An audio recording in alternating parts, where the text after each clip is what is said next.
Hello, my name is Derek Dubois. I'm 39 years old. I'm from Rhode Island, and I'm a nobody, and this is my Criterion closet.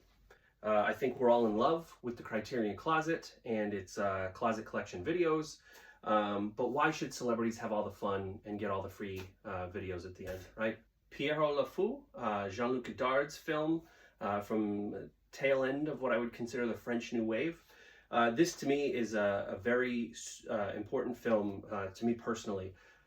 A professor showed a clip from the middle of this film during my very first ever undergraduate film course. I was a freshman, so I was approximately 18 years old. I had walked into an elective film studies class, saw a clip of Pierre Le Fou, saw the ways in which Godard was blending genre in such a mishmash, fell in love instantly with Anna Karina. There's that Mondrian color scheme. It seems intellectual but playful and silly all at the same time. Belmondo is a legend. Anyway, this to me, when I left that very first class, made me rethink my major. Within a week, I had transitioned into film studies as a discipline, and Pierre Le Fou was a gateway drug for me. Kirsten Johnson's camera person. So Kirsten Johnson is a cinematographer, a wonderful cinematographer, primarily of documentary films. She recently made the film about her father's impending passing, which was, God, such a glorious film I don't yet have, but I've seen, and it's so lovely. Anyway, camera person is essentially an assemblage of footage from prior documentaries that she has shot with other filmmakers. And I believe that the footage that she chooses to put together is stuff that has emotional resonance for her.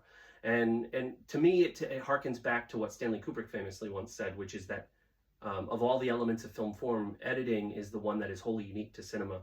And what I mean by that is, mise en scène comes from theater, and storytelling structures are obviously millennia old, but the ability to play with space and time and create wholly new meanings from juxtaposition of different pieces of footage is really kind of also an enabling element of what makes cinema so exciting.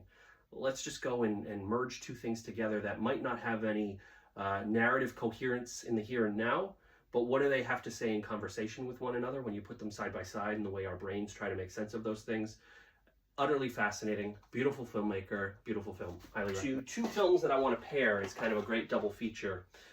This builds upon the French New Wave and kind of its seminal efforts to upend what cinema means to folks, right? So, of course, 400 Blows is Truffaut's kind of emergence into the cinema firmament and planting a very strong flag saying we have something to say and it's important and we should challenge the conventions of classical Hollywood cinema. And God, they do so in such a way, the obviously the casting of non-actors and Jean-Pierre Laude is phenomenal as Antoine Doinel.